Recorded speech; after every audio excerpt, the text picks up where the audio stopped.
With us here on Morning at NTV, more conversations do stand between you and your morning as well as us. And today being the 9th of February 2026, officially the 10th of February will be marking the official reopening or opening of schools for the academic year 2026. This is first term, but realistically you do have children that are already seated in their dormitories and their classrooms as of this morning. So as we have that, we're taking stock of the 2026 education calendar, and as it kicks off, we want to have a bigger understanding of how schools are reopening after a politically charged elective year. At the same time, learners returning to the classroom, the sector confronting uncomfortable truths and new realities, new resolutions from the ministry, particularly around learning outcomes and upgrades. Results from the PLE of 2025 also giving us a raising alarm about the education system itself, because we saw notable increase in learners scoring in lower divisions, reigniting the debate about learning quality, curriculum transition, as well as funding. So this morning we examine what lies ahead of the learners, what lies ahead for the parents, but more so what lies ahead for the policymakers as term one of the 2026 academic calendar does begin. Joining me, I do have Dr. Lawrence Muganga, Vice Chancellor for Victoria University, an academic and education reform advocate. You're most welcome. Thank you, Priscilla. Good morning, viewers. It's always a pleasure to be here on NTV. It's good to have you. Especially this morning. Yes. So, then we do also have academia coming in from Hilton High School. This is in Mukono, Katosi. We do have the head teacher for Hilton High School, and that is Mr. Gordon Katimbo. You're most welcome. Thank you, Priscilla, and good morning to all viewers. It's a pleasure to have you. Then next to him we do have Mr. Geoffrey Namisi, who's also Director of Studies at Hilton High School. Good morning to you. Yes, good morning, Priscilla. To the viewers, thank you for watching NTV, and we hope we shall add something to your understanding about the education in this country. Now, that is why I want to pick it up from understanding the PLE results that were released by the Ministry of Education and Sports recently, and what you make of them, especially as one that is picking up from that cohort of students. Let me start with you, Mr. Namisi. The PLE results released have a message to the country and to all of us in the education system about the competences and also the alignment it has to do with its placement for the higher education, that is secondary education.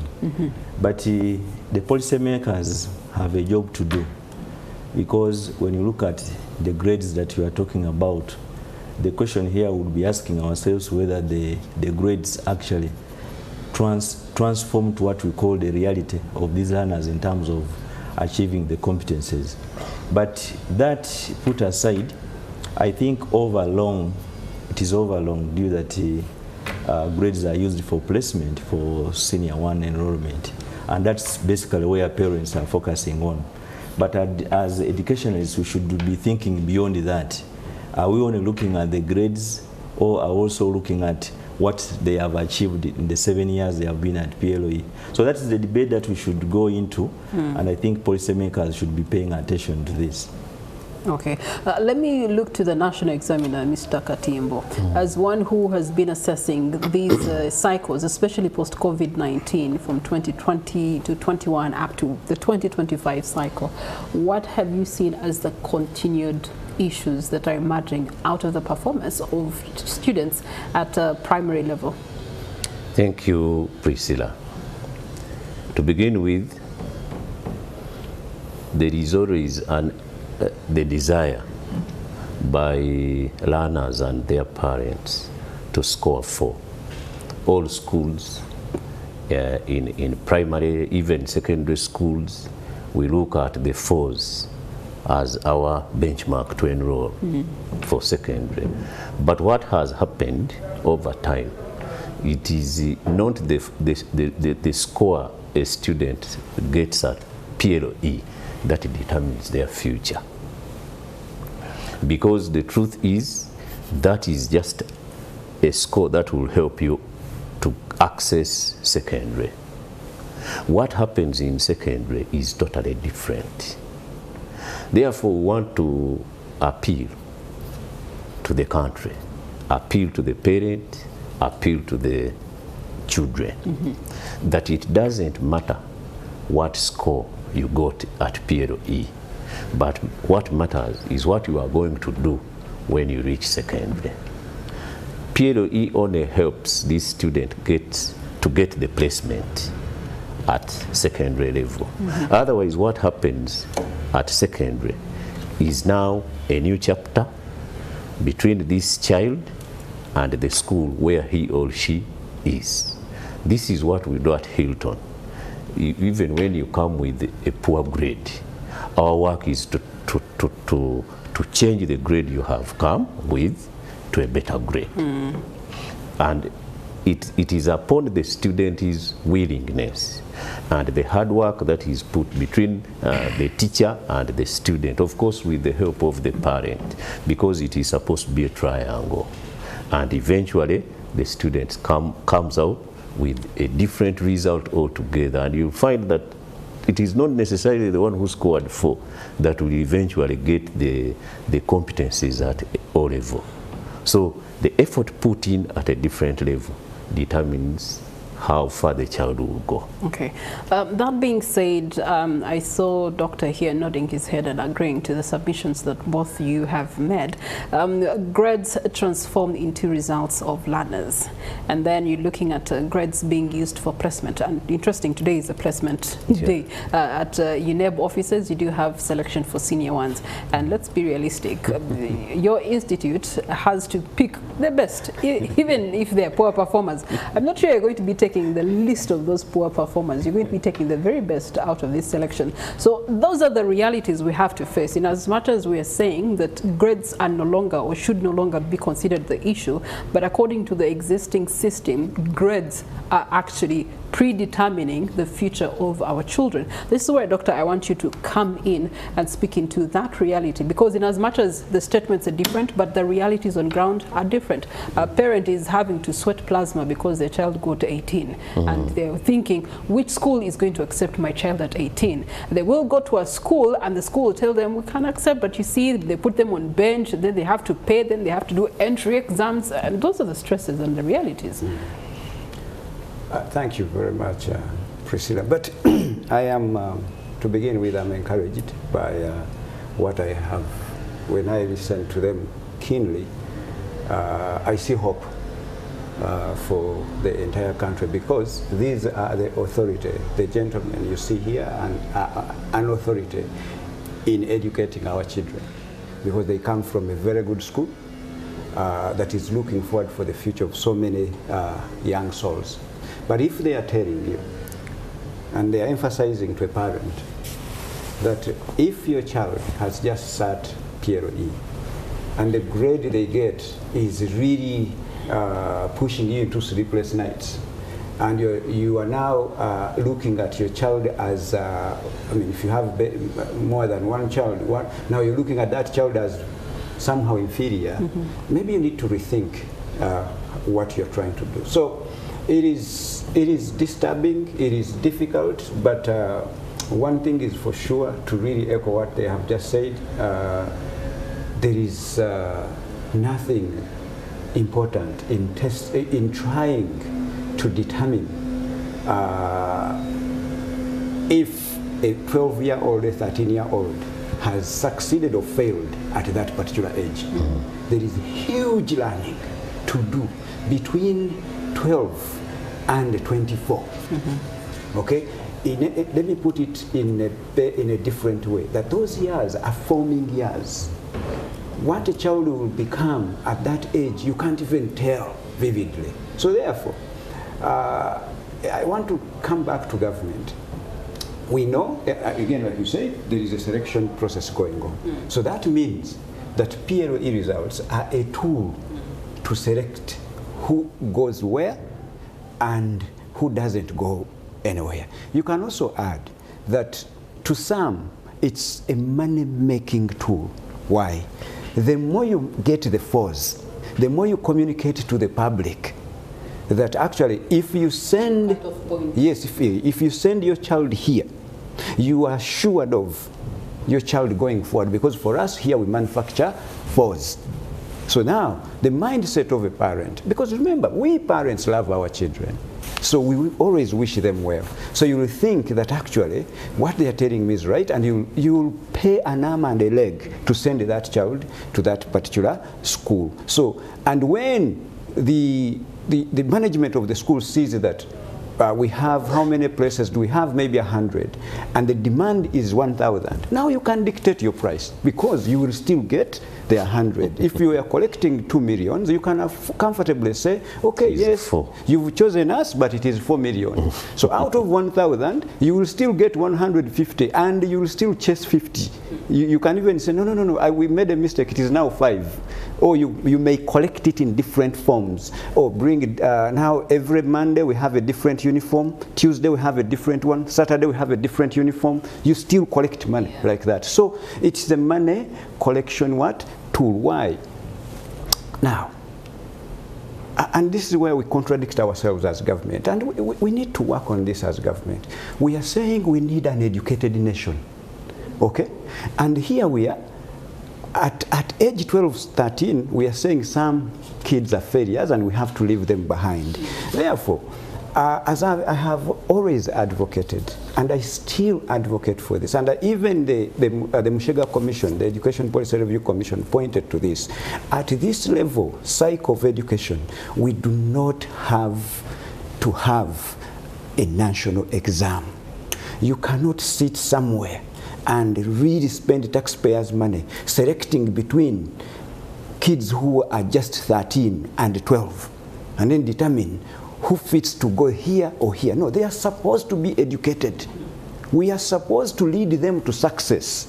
That's who we are. That actually presents a ripple effect, because if the national body has to do selection of who goes where, even the school side, they are now also put in a quagmire position of we can only accept so and so, or this category of students. Now, but again, later on we start saying, because if you look at the statistics of how now you saw the 800 almost.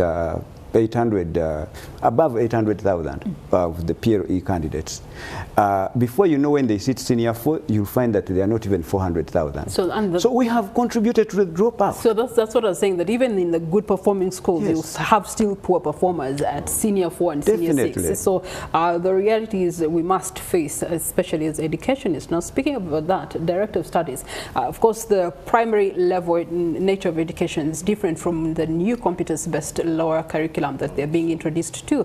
How are you helping these young people transition into this new curriculum?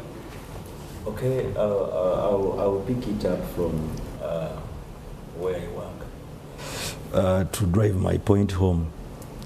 You know, the question that is bothering parents now is, like the doctor is saying, where do I place my child?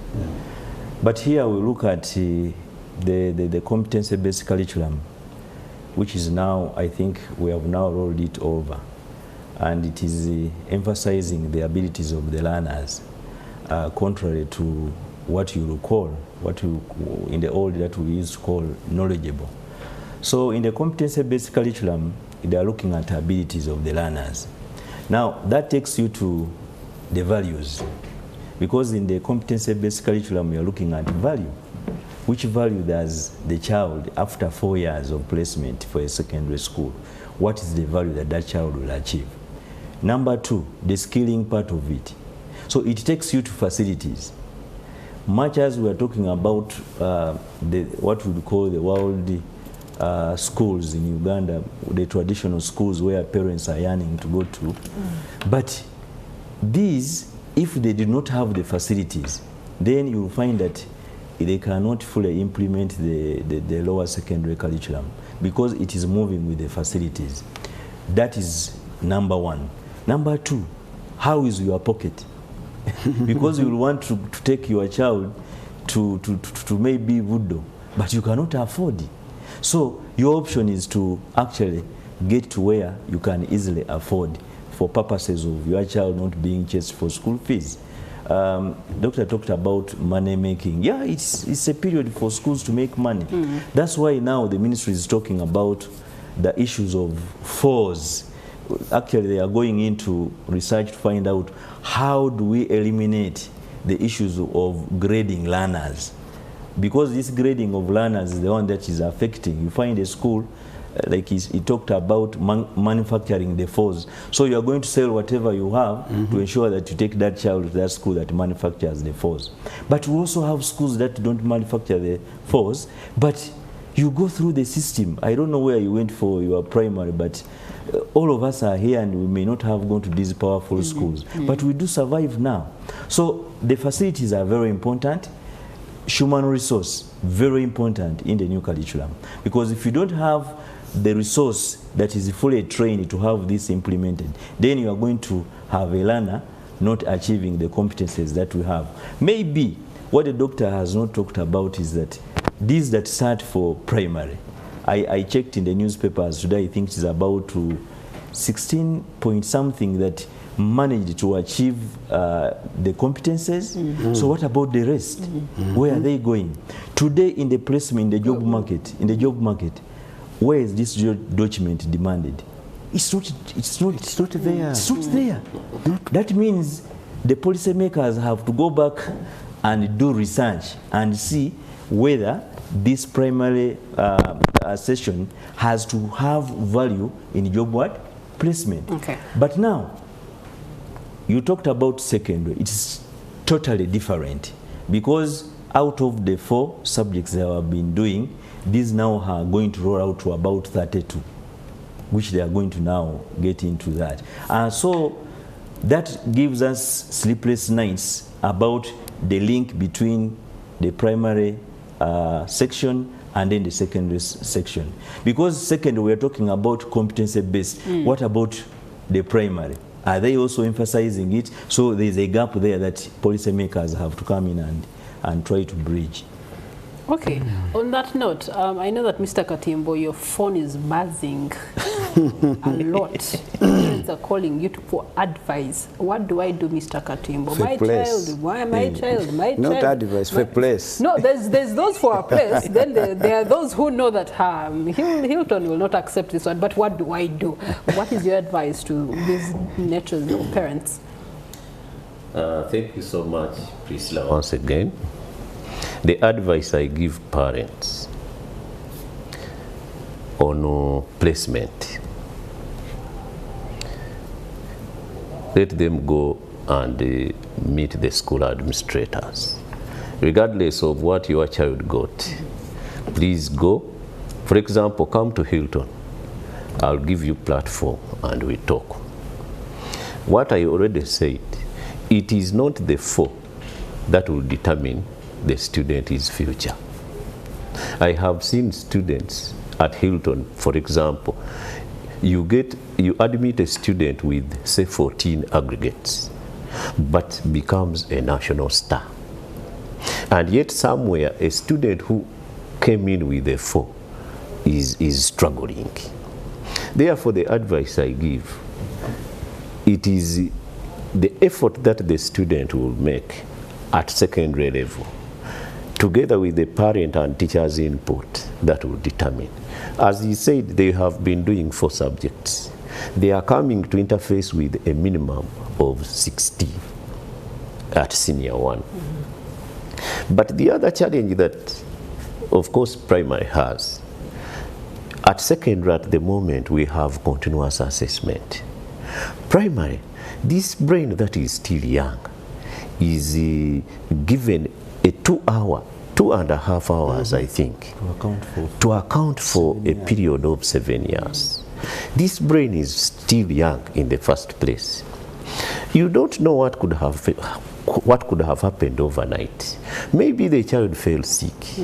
Maybe he slept on an empty stomach, but he's interfacing with the paper to determine a 7-year course.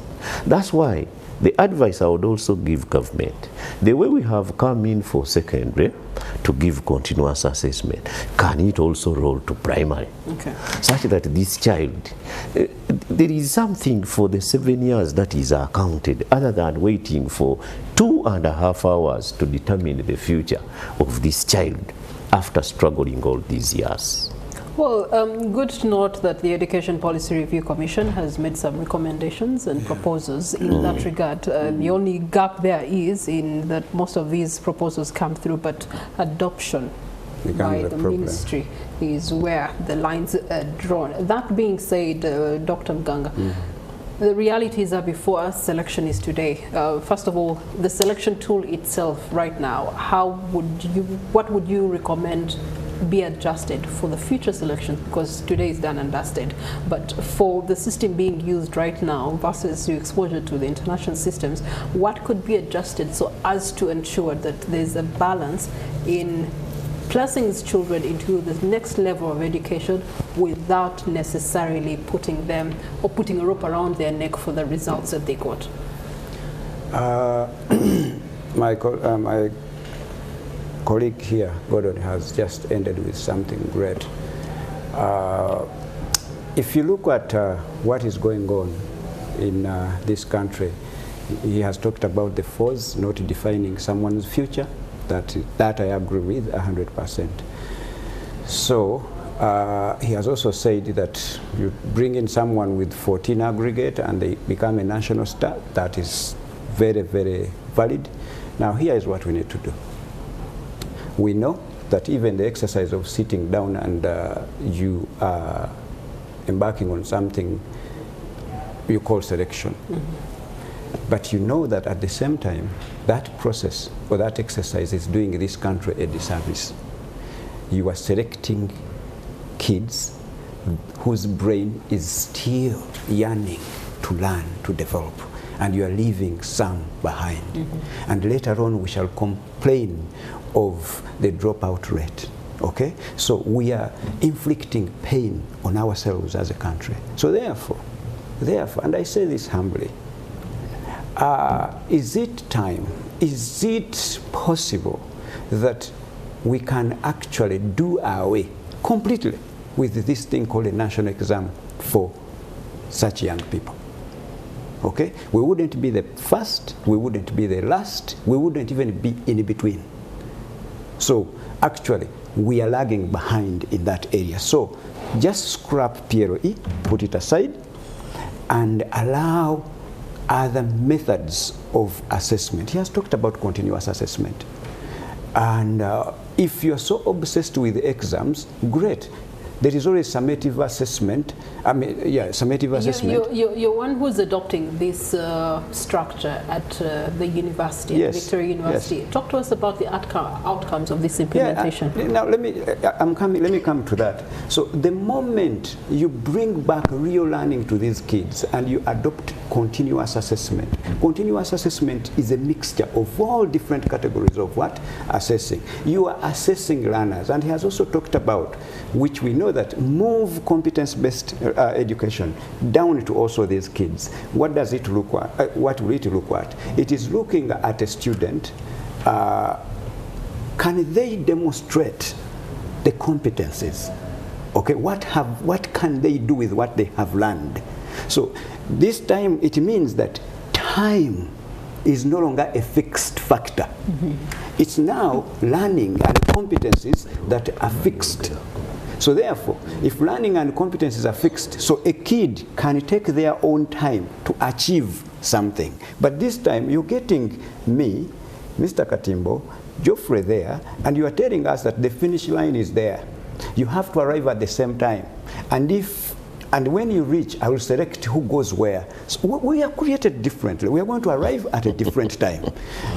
But given, if I stay behind a little bit, given more time, I can actually surpass where these people stopped. So we cannot contradict the policies we do, should not contradict how we are created. So therefore, competence-based, if it is accorded an opportunity in primary education, that means the system should support learning. So that being said, as a parent is also having to make their own selection and choice where the child is going for secondary, what should they be paying closer attention to with the current curriculum? Now, the current curriculum, I hope it changes going forward for primary, and it goes to what we are talking about right now, because they will not now have to worry about who is selecting who, but you will worry about what is my child being supported to learn, to acquire something new. Can they demonstrate something for the years they have spent at school, so before they move to the next level? So once we adopt this, Priscilla and viewers, we are not going to leave anyone behind. These kids are going to be meaningfully educated, and they are going to be competent, so that, and then, and I emphasize this, now schools will stop selecting people. They will start educating and making people learn, and in the process government can save this money that is spending in sitting people down to select, also administering these peer exams, into improving the welfare of teachers such that they can manage continuous assessment. They can be trusted with assessing this student. If UNEB wants the grades, the grades can come in a different form, can collect them from these individual schools. I'm sure these people, they have never refused to send grades to the topmost organ, which is UNEB. They can do that.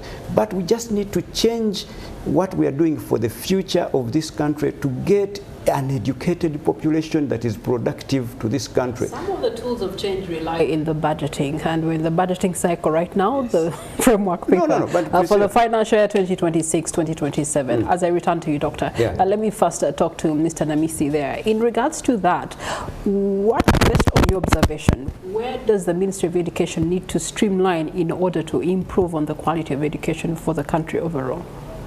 Okay, thank you very much, Priscilla. I think they should be paying attention to facilitation in terms of support, in terms of resources, but also that gives us an ear that you and me know that a good percentage of education is in the hands of the private sector. So where is government in this question? If you have left about 80% of your clients in the hands of the private sector, which actually is also money-driven, in quotes, and government has thrown away its mandate. I don't know, but Doctor knows that at our times, I think there were a few private schools, but now they have surpassed that, and government is now throwing away its mandate, a mother throwing away the responsibility of nurturing the child. So you are driving us into the market, to struggle for market. So government should pay attention to budgeting. Where are we putting the resources, the taxpayers' money? We have said we have good policies. What is stopping us from implementing them?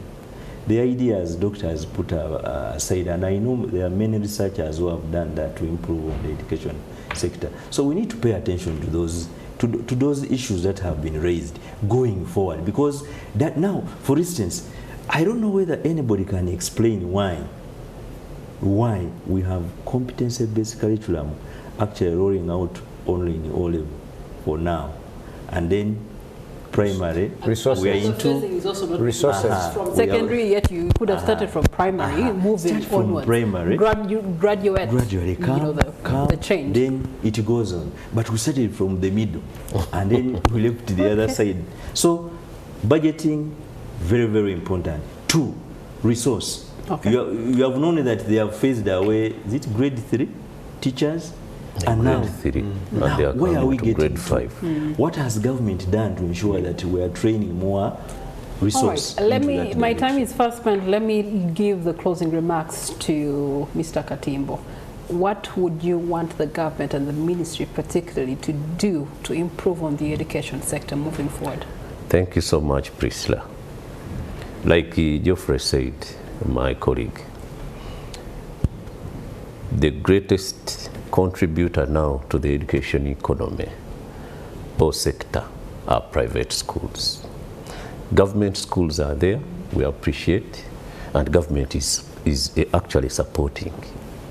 But government is not supportive to the private sector. And yet that is where the biggest chunk or biggest number of students are. My prayer is, if government can also remember that we don't have private children, all children are government children. They are going to face out. And indeed, what we need is to see government come to private schools, support them in the laboratories, support them in the computer, in ICT, maybe in one way or another. Because what happens with the government schools, the teachers are paid salaries. They pay their salaries.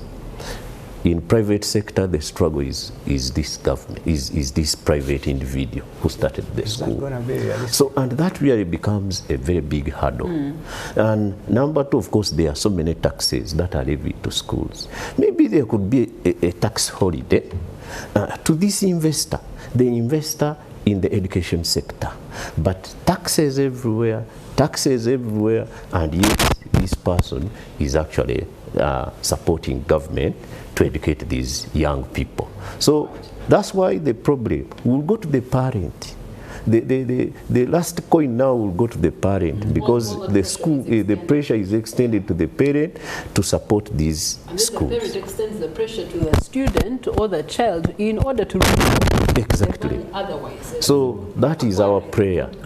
We need books. We need medical, I mean those laboratory equipment, so we can support and have these children succeed. Mr. Gordon Katimbo, educationist, head teacher, Hilton High School. Thank you so much for your submissions to this table. Mr. Geoffrey Namisi, Director of Studies, thank you so much for your submissions. And Dr. Lawrence Maganga, thank you so much for your continued advocacy for a better education to this country. And something interesting that has been highlighted through this discussion is that education does not define, these are public students and these are private students.